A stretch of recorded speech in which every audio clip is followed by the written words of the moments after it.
guys, welcome to my YouTube channel. Yan, ito guys, ganito ang buhay ko sa abroad.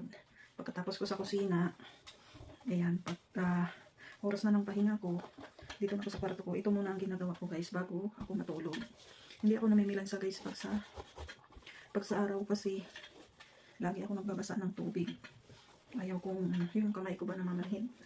Kaya ito ginagawa ko guys, bago ako matulog, magpaplansya muna ako.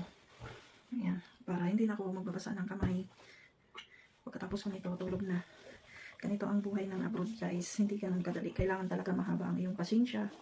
At saka matyaga ka sa trabaho. Kasi ang trabaho dito guys, hindi lang isa, dalawa, tatlo. Talagang tripli pa. Kaya kailangan mahabang pasensya. Lalo pag may alaga kang bata. Yan, yun lang guys. Salamat sa pag-subscribe niyo sa aking YouTube. Nagpa-practice pa lang ako guys.